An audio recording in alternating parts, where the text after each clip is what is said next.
नमस्ते छात्रों।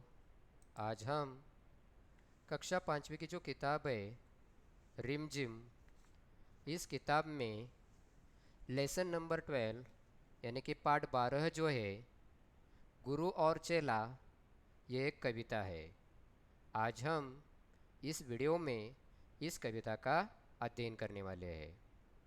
यह कविता कवि सोहनलाल द्विवेदी इन्होंने लिखी है। किसने लिखी है? तो सोहनलाल द्विवेदी इन्होंने लिखी है। तो पहले हम कवि सोहनलाल द्विवेदी इनके बारे में थोड़ी बहुत जानकारी प्राप्त करेंगे। तो सोहनलाल द्विवेदी, इनका जन्म 22 फरवरी 1906 को उत्तर प्रदेश के फतेहपुर में हुआ है और उनकी मृत्यु 8 मार्च 1988 में हुई है। सोहनलाल द्विवेदी इन्होंने हिंदी में कई साहित्य कृतियों का निर्माण किया है। उनके लिखे हुए कविता संग्रह को राष्ट्र कवि के रूप में भी जाना पहचाना जाता है और इसीलिए उन्हें राष्ट्र कवि की उपाधि से सम्मानित भी किया गया है। और भारत सरकार द्वारा 1969 को पद्मश्री पुरस्कार से या उपाधि से भी उन्हें सम्मानित किया गया है। यानी कि हिंदी में कवि के रूप में उन्हें महत्वपूर्ण स्थान दिया जाता है। और उन्हीं की साहित्य कृति में से ली हुई यह कविता है और उस कविता का नाम है गुरु और चेला। तो सोहनलाल द्विवेदी इन्होंने लिखी हुई गुरु और चेला, इस कविता में एक कहानी बताई गई है। एक गुरु और चेला ये घूमने के लिए निकलते हैं और ये घूमते घूमते एक नगरी में जा पहुंचते हैं कि जिस नगरी में जो सड़कें हैं, रास्ते हैं, वो अच्छे हैं, चमाचम है। लेकिन वो नगरी किसकी है ये पूछते हैं तो उन्हें पता चलता है कि एक मूर्ख राजा जो है उसकी ये नगरी है। इसीलिए गुरु को लगता है कि यहाँ रुकना अच्छा नहीं है, मुसीबत भी कोई तो आ सकती है। इसीलिए गुरु वहाँ से निकलना चाहते हैं, लेकिन जो चेला है यानी कि शिष्य है वो मानता नहीं। और अंत में चेला जो होता है, शिष्य जो होता है, उसे राजा पकड़कर ले जाता है और उन्हें फांसी पर लटका देता है। तब जो शिष्य था वो बुद्धू नहीं था, यानी मूर्ख नहीं था, वो चालाक था। तो उसने कहा कि मुझे मेरे गुरु के दर्शन होने चाहिए, तब मुझे बाद में आप क्या करो, फांसी लगाओ। तो राजा गुरु को ढूंढने के लिए कहता है और उन्हें लेकर आने के लिए कहता है। जब गुरु आ जाते हैं तो गुरु चेला के कान में कुछ तो गुनगुनाते हैं और दोनों झगड़ने लगते हैं। तब राजा पूछता है कि दोनों क्यों झगड़ रहे हो? तो गुरु बताते हैं कि यह मुहूर्त इतना अच्छा है, यह समय इतना अच्छा है कि जो फांसी पर चढ़ेगा उसे वो चक्रवर्ती बन जाएगा, यानी कि इस संसार का तो वो बहुत बड़ा आदमी बन जाएगा। इसीलिए राजा कहता है कि इसे फांसी मत दे दो, फांसी पर कौन चढ़ेगा? तो मैं चढ़ूँगा, क्योंकि मैं चक्रवर्ती बनना चाहता हूँ। यानी कि अंत में राजा मूर्ख बन जाता है। तो इसी प्रकार गुरु और चेला, इस कविता के माध्यम से एक कहानी सोहनलाल द्विवेदी इन्होंने बताई है। यानी कि किस प्रकार एक गुरु और चेला एक राजा की मूर्खता को हमारे सामने रखते हैं, ये इस कविता के माध्यम से हमें पता चलता है। तो इस कविता में एक कई पद है और उस पद में चार चार पंक्तियाँ हैं। तो हम एक पद का रीड करेंगे और उस रीड करने के बाद उस पद का क्या करेंगे, उसका अर्थ देखेंगे। पहला पद, गुरु एक थे और था एक चेला। गुरु एक थे और था एक चेला, चले घूमने पास में था न धेला। चले चलते चलते मिली एक नगरी, चमाचमती सड़कें चमाचमती डगरी। अभी इसमें कुछ नए शब्द आए हैं, इसमें कुछ नए शब्द आए या नए वर्ड्स आए, न्यू वर्ड्स आए। तो उसमें पहला है धेला। धेला मतलब पैसे, रुपए। धेला मतलब क्या? पैसे, रुपए। डगरी मतलब राह, रास्ता। डगरी मतलब क्या? राह, रास्ता। तो पहले पद में कवि क्या कहते हैं कि गुरु एक थे और था एक चेला। एक गुरु और एक चेला था। ये दोनों क्या करते? चले घूमने पास में था न देला, यानी कि एक गुरु थे और एक उसका चेला था। चेला मुझे चेला यानी कि शिष्य था। यानी कि एक गुरु और एक शिष्य क्या करते? घूमने के लिए निकलते। लेकिन जब वो घूमने के लिए निकलते तो उनके पास क्या नहीं है? धेला नहीं है, मतलब पैसे नहीं है। तो वो चलते चलते एक नगरी में चले जाते हैं। नगरी आपको मालूम है, जो शहर होता है बड़ा, तो पुराने ज़माने में उसे नगरी कहा जाता। तो एक नगरी में पहुंच जाते हैं। तो चमाचमती सड़कें चमाचमती डगरी, यानी कि वहाँ के जो सड़कें थे, जो रास्ता था, जो राह थी, वह कैसे थे? चमाचमती, यानी कि अच्छी थी। जैसे हमारे गांव में रास्ते होते, सड़कें होते, तो वो कैसे होते? चमाचम होते, अच्छे होते। नहीं तो कभी कभी वो रास्ते खराब भी होते। लेकिन उस नगरी के जो रास्ते थे, राह थे, जिस पर हम चलते, जो सड़कें थे, वो कैसे थे? चमाचम थे। कभी आगे के पद में कहते, मिली एक ग्वालिन धरे शीश नगरी। मिली एक ग्वालिन धरे शीश गगरी। गुरु ने कहा तेज ग्वालिन न बगरी। बता कौन नगरी, बता कौन राजा, कि जिसके सुयश का यहाँ बजता बाजा। तो मिली एक ग्वालिन, ग्वालिन मतलब मराठी में हम उसे गवळण कहते हैं। शीश मतलब हमारा जो सर होता है, सिर, उसे शीश कहते हैं। गगरी मतलब घड़ा, मटका जिसे हम कहते हैं। नगरी, ये आपको मालूम है। ओके। और सुयश मतलब प्रसिद्धि। सुयश मतलब प्रसिद्धि। तो कभी दूसरे पद में क्या कहते हैं कि जो गुरु और चेला था वो एक नगरी में जा पहुंचते हैं और उस नगरी को देखकर उन्हें अच्छा लगता है, क्योंकि वहाँ की सड़कें कैसे हैं? चमाचम है। तब वहाँ नगरी में उन्हें कौन मिलती है? तो ग्वालिन मिलती है। कौन मिलती है? तो ग्वालिन मिलती है। ग्वालिन मतलब गवळन मिलती है। तो उस औरत को वो पूछती है, तो वो कैसी थी कि उसके शीश पर गगरी थी, मतलब उसके सिर पर एक मिट्टी का घड़ा था। जैसे कि इधर आपको इस चित्र में दिखाई दे रहा है कि उसके सिर पर क्या है? मिट्टी का घड़ा है। तो ये औरत किसे मिलती है? तो गुरु और चेला जो है घूमने के लिए चले, उस नगरी में जा पहुंचे, उन्हें ये दिखाई देती है। तो गुरु उस ग्वालिन को पूछते, कहते कि ये जो नगरी है ये किसकी नगरी है? इस नगरी का राजा कौन है? क्यों? क्योंकि यह अच्छी नगरी है, यहाँ के सड़कें चमाचम है, जिसकी प्रसिद्धि इतनी है, जिसके नाम का यहाँ बाजा बजता है। ऐसा यहाँ का राजा कौन है? ये किस राजा की नगरी है? ऐसे यहाँ गुरु उस ग्वालिन को क्या करते हैं? पूछते हैं। तो ग्वालिन आगे बढ़ती है। कहा बढ़ के ग्वालिन ने, महाराज पंडित पधारे भले हो यहाँ आज पंडित। यह अंधेरी नगरी है, अनबुझ राजा, टके शेर भाजी टके शेर खाजा। तो वो जो ग्वालिन थी, वो ग्वालिन क्या करती है? तो उस गुरु को आगे बढ़ती है और बताने की कोशिश करती है। क्या बताने की कोशिश करती है? कि ये नगरी किसकी है। तो वो कहाँ बढ़ के ग्वालिन, यानी कि वो आगे बढ़ती है और उस गुरु को वो कहती है, क्या कहती है? महाराज पंडित। हाँ, पधारे मतलब अभी तो आए हो, यानी कि पधारे भले हो यहाँ आज, यानी कि आज ही तुम यहाँ आए हो, इस नगरी में आज ही तुम आए हो। यह कौन सी नगरी है? तो अंधेरी नगरी है। कौन सी नगरी है? अंधेर नगरी है।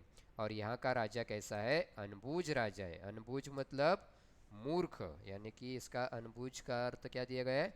मूर्ख, यानी कि यह अंधेर नगरी है और इस अंधेर नगरी का राजा कैसा है? मूर्ख है। और यहाँ की जो चीज़ें हैं वो कैसे बिकती है? तो टके शेर में बिकती है, एक टके में बिकती है। यानी कि टके शेर भाजी टके शेर खाजा।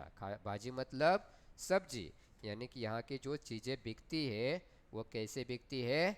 एक टके में बिकती है। ऐसी वो ग्वालिन किसे बताती है? गुरु को बताती है। क्या बताती है? कि आज ही तुम महाराज पंडित यहाँ आए हो, तो यह जो नगरी है, यह नगरी अंधेर नगरी है, और इस अंधेर नगरी का जो राजा है वो कैसा है? मूर्ख है, अनबूझ है। और यहाँ जो चीज़ें बिकती है वो टके सेर में बिकती है, मतलब 1 टके में बिकती है। चाहे वो भाजी हो, चाहे वो खाजा हो, चाहे वो और कोई चीज़ हो, वो 1 टके में बिकती है। तो कवि आगे कहते हैं कि जो गुरु थे वो क्या करते हैं? तो गुरु ने कहा, यानी कि गुरु फिर कहना कुछ कहते हैं। क्या कहते हैं? गुरु ने कहा जाने देना नहीं है। गुरु ने कहा जान देना नहीं है, मुसीबत मुझे मोल लेना नहीं है। न जाने की अंधेर को कौन क्षण में यहाँ ठीक रहना समझता न मन में। यानी कि वो कहते हैं, क्या कहते हैं? कि ये जो अंधेर नगरी है, तो यहाँ अंधेर नगरी में रहकर मैं अपनी जान देना नहीं चाहता। यानी कि वो कहते हैं कि इस अंधेरी नगरी में रहकर मैं अपनी खुद की जान नहीं देना चाहता, इसीलिए मुझे क्या करना चाहिए? यहाँ से निकलना चाहिए। गुरु ने कहा जान देना नहीं है, यानी कि मेरी मैं जान देना नहीं चाहता। क्यों?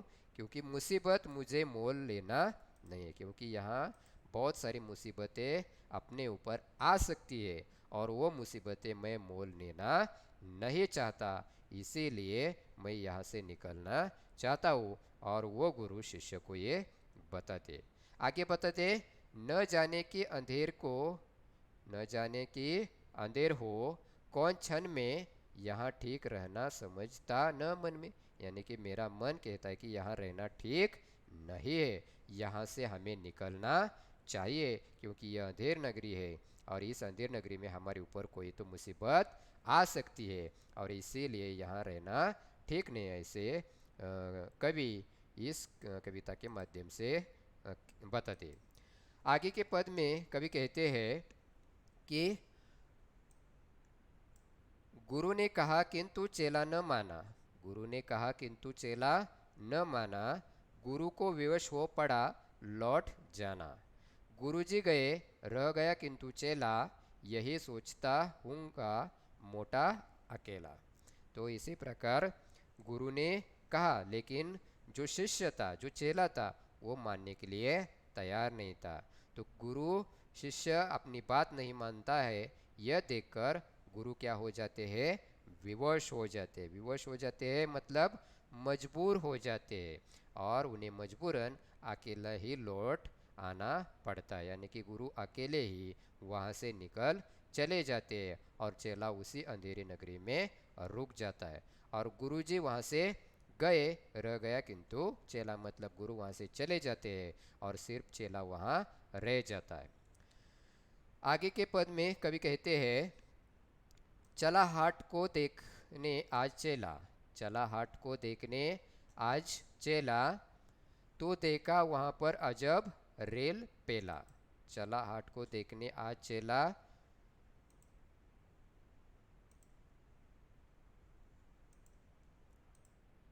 चला हाट को देखने आज चेला, तो देखा वहाँ पर अजब रेल पेला।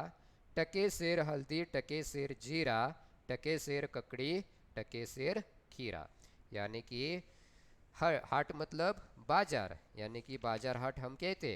तो उस अंधेर नगरी में जो बाजार था, वो बाजार देखने के लिए वो जो चेला है वो क्या करता है? वहाँ चला जाता है। और जब वो बाजार देखने के लिए चला जाता है, तो वहाँ जाकर वो देखता है, क्या देखता है? कि अजब रेल पेला, यानी कि वहाँ की जो चीज़ें है, वहाँ का जो बिकने वाला दाम है वो कैसा है? अजब है, यानी कि समझने के बाहर है, ऐसे वो देखता है। और वहाँ की जो हल्दी हो, जीरा हो, या ककड़ी हो, या खीरा हो, या और कोई चीज़ हो, वो कितने में बिकती है? 1 टके में बिकती है, यानी कि टके सेर में बिकती है। ऐसे उसने वहाँ देखा। किसने देखा? चेला ने देखा, यानी कि जो शिष्य था उसने वहाँ ये सब चीज़ें देखी। कहाँ चीज़ें देखी? तो इस बाजार में देखी। जैसे हम बाजार में चले जाते तो अलग अलग चीज़ों का जो मोल होता है, दाम होता है, वो कैसे होता है?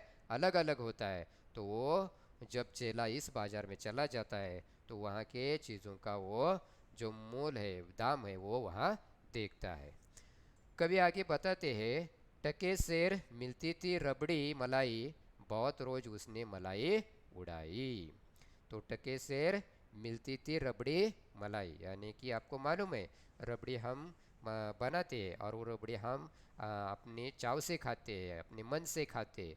तो वो जब रबड़ी उसे दिखाई देती है तो वो भी कैसे मिलती थी, एक टके में मिलती थी, टके शेर में ही मिलती थी।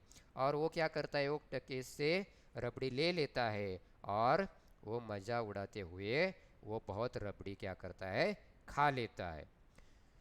सुनो और आगे का फिर हाल ताज़ा, थी अंधेर नगरी था अनबुझ राजा। तो कवि इस दो पंक्तियों के द्वारा कहता है कि अभी आगे जो इस चेला और शिष्य का शिष्य यानी गुरु का जो हाल हुआ है वो आगे आपको क्या करना है, सुनना है। यानी कि सुनो आगे का फिर हाल ताज़ा, यानी कि वो ताज़ा हाल जो है वो आप सुनो, क्योंकि ये जो नगरी है वो कैसी है, अंधेर नगरी है। और वहाँ का जो राजा है वो कैसा है, मूर्ख है, यानी कि अनबूझ है। तो वो आपको सुनने पर क्या हो जाएगा, मालूम हो जाएगा, ऐसे कवि यहाँ कहते हैं। अगले पद में कवि कहते हैं कि बरसात था पानी, चमकती थी बिजली। बरसात बरसता था पानी, चमकती थी बिजली, थी बरसात आई, दमकती थी बिजली। गरजते थे बादल, झमकती थी बिजली, थी बरसात गहरी, धमकती थी बिजली। तो कवि कहते हैं कि बरसता था पानी, यानी कि उस अंधेर नगरी में क्या होती है, उस दिनों में बारिश हो रही थी और उस बारिश से क्या हो रहा था, पानी गिर रहा था। और जब बारिश हो रही थी तो उसी वक्त जो बिजली है वो क्या कर रही थी, चमक रही थी, दमक रही थी, चमक रही थी, ऐसे वहाँ दिखाई दे रहा था। और जैसे बिजली चमकती थी, दमकती थी, तो उसी प्रकार बादल भी गरजते थे और गरजते बादल क्या होते थे, बरसते थे। और जब बरसते थे तो वो बहुत गहरी बरसात होती थी, यानी कि वहाँ उस समय उस अंधेर नगरी में बहुत भारी क्या हो गई, बारिश हो गई, बहुत बरसात हो गई, यानी कि बादल गरज गरज कर वहाँ बरस रहे थे, ऐसे कवि यहाँ में कहते हैं। कवि अगले पद में हमें बताते हैं कि उस अंधेर नगरी में ये बरसात हो रही थी और बरसात ज़्यादा होने के कारण क्या हो जाता है, तो उस अंधेर नगरी की जो दीवार थी वो दीवार क्या हो जाती है, टूट जाती है।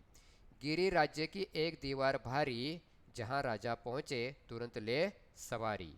झपट संतरी को डपट कर बुलाया, गिरी क्यों यह दीवार, किसने गिराया। यानी कि जब बारिश वहाँ उस समय जब बारिश हो गई, बहुत भारी बारिश हो गई, बहुत बरसात हो गई, और इस बरसात के कारण वहाँ की जो उस राज्य की दीवार थी वह दीवार क्या हो जाती है, नीचे गिर जाती है। जैसे कि बरसात के दिनों में कभी कभी हमारे आसपास के मकान भी क्या हो जाते हैं, गिर जाते हैं। उसी प्रकार यहाँ क्या हो जाता है कि ये जो दीवार थी राज्य की वो दीवार गिर जाती है।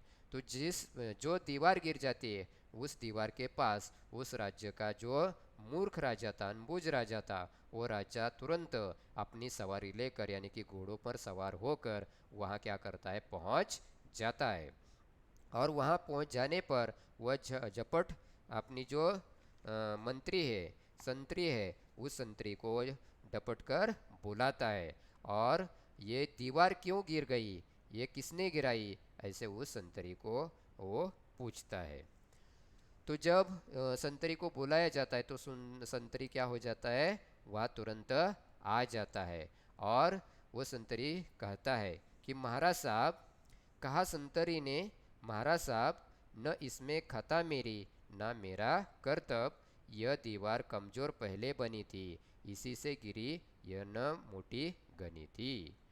तो जो संतरी था वह संतरी वहाँ आ जाता है और वो राजा को बताता है कि ये जो दीवार गिरी है यह मेरी खता नहीं है। खता मतलब मेरी गलती नहीं है, खता मतलब गलती नहीं है। ये कर्तव्य मतलब जो कौशल्य है, यानी कि इस दीवार का निर्माण मैंने नहीं किया है या ये दीवार गिरने में मेरी कोई गलती नहीं है, ऐसे ये संतरी महाराज को बताता है।